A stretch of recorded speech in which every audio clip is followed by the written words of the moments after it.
Welcome to Workplace Psychology with Dr. Martha Greidick. I'm Dr. Martha Greidick. This podcast examines a wide variety of work-related issues through the lens of industrial and organizational psychology. And while many of the topics discussed here may be seen as intended for white-collar employees and their employers, in reality, the ideas presented here are applicable across organizations and industries. Additionally, many of the topics discussed here may be applicable outside of the workplace. I encourage you to examine what's presented here, apply what makes sense to you, and simply discard the rest. We seem to be overly focused on time management, especially when it comes to managing our time at the workplace, and even more so when it comes to the Western society. Our focus on trying to be better at managing our time seems to be bordering on the obsessive. One can't help but wonder, what is the reason for our desire to perfect our ability to manage our time throughout the day? Could it simply be that we don't want to waste our time? Sure, that could be the case. Could it be that this is an internally inspired or internally motivated or driven desire? Yes, of course. Could there be other influences at play here? Most likely, yes. Of course, it's no secret that if your time management skills improve, the organization is likely to benefit from your honed skills.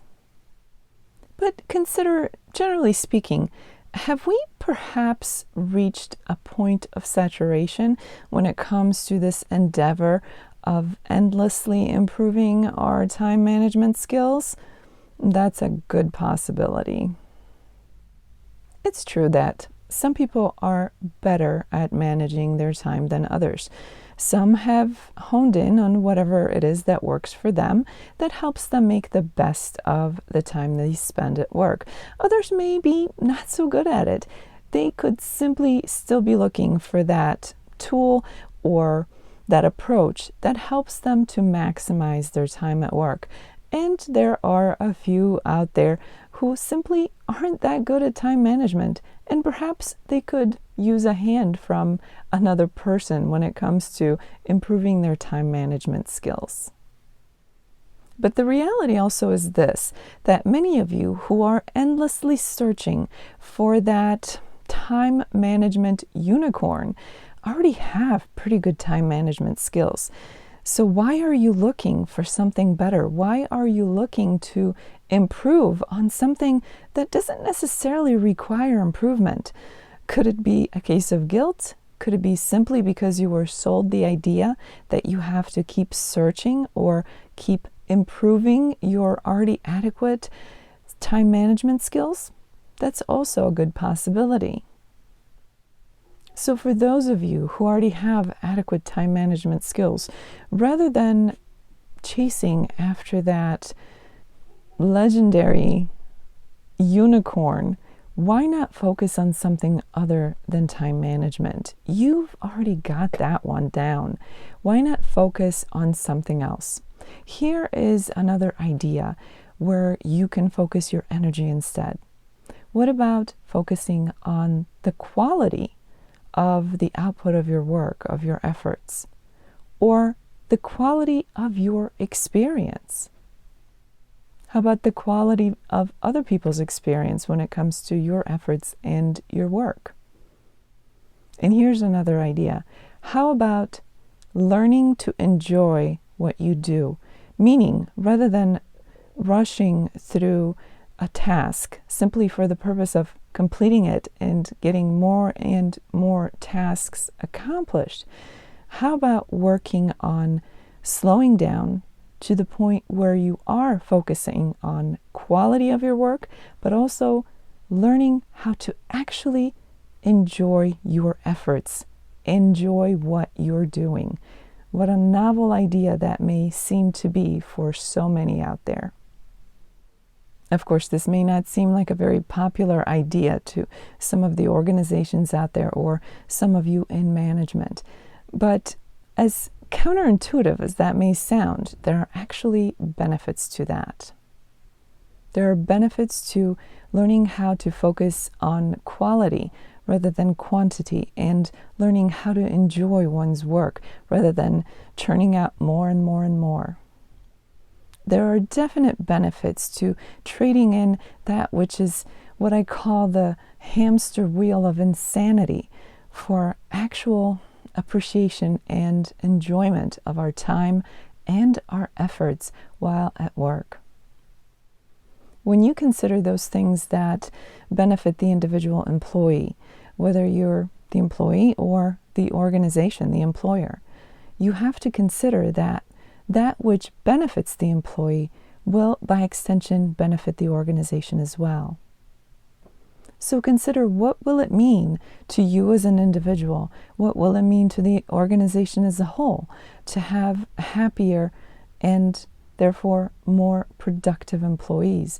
And at first, it may sound counterintuitive if you are not looking to improve on how much you put out in terms of your production, but rather you're focusing on the quality of your work and the quality of the experience. It may at first sound like we're decreasing productivity, but when it comes to the overall output, that's not the case.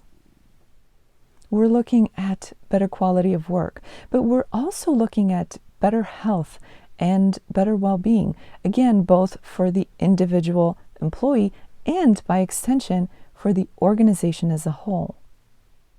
This can lead to less burnout, less turnover.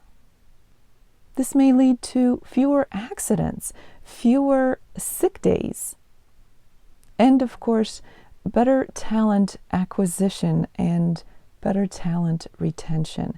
Those are just a handful of the potential benefits of trading in this craziness in search of endless better time management, especially when you've already reached an adequate level of time management. And instead of wasting your time and energy on seeking out that something that may not even exist for you anymore because you've achieved where you need to be, trade that in for a different focus, and you too will see the benefits as an individual and, of course, the organization as a whole. This is an important consideration for both the employer and the employee. If, for example, you are an individual who truly does need improvement in terms of your time management abilities, that's one thing. But when your time management skills are just fine, then continuing to focus on it is a waste of your time and your energy, when instead you can focus on other things, such as the quality of your work, the quality of your experience, the experience of those around you, and learning how to actually enjoy what you do. As this episode comes to an end, let's review what was discussed. Time management and improving time management has been a big topic of conversation for many years now. There are books, there are research studies, there are programs and podcasts that address this issue endlessly. But at what point have we reached this point of saturation where we are no longer genuinely looking for improvement, but rather chasing a mythical promise of a unicorn? For those of you who have reached an adequate level of time management, it makes much more sense to focus on things such as quality of your work, quality of your experience, and learning how to actually enjoy what you do. And from the point of the employer, although initially it may seem counterproductive to get off of that hamster wheel of insanity, In reality, what you will end up with is a happier workforce, which will then be a more productive workforce, a higher quality workforce, and a higher quality output from your employees. So this is an important consideration when it comes to trading in quantity and replacing it with quality. As the week unfolds, I invite you to consider your own time management skills. Is it the case for you that you are still looking for those tools or those practices that will truly help to improve your time management because you do need to improve them? Or have you already achieved adequate time management skills and you are seeking better time management, maybe out of habit or guilt? It's time to consider where you are. And if you're someone who is in true need of improving your time management skills, you may reach out to someone to assist you. Maybe it's not a solo project when it comes to getting you the best results. But for those of you who do a fine job managing your time, why not trade your focus for something other like quality instead of quantity? So consider that this week. See where you are. See if improvement is truly needed, or if you could stand to trade in your time and effort for something other, such as quality and learning how to enjoy what you do. For those of you who are experiencing this podcast in an audio-only version, I invite you to check out my YouTube channel where you can find the video version of the podcast. The link for that is in the description below, and that's Stress Free with Dr. G. In addition to the video version of the podcast, you can also find videos that focus on stress management. So I encourage you to check out my YouTube channel. Thank you for joining me today. Please subscribe to this podcast. I look forward to seeing you here again next time. Until then, I wish you joy and well-being.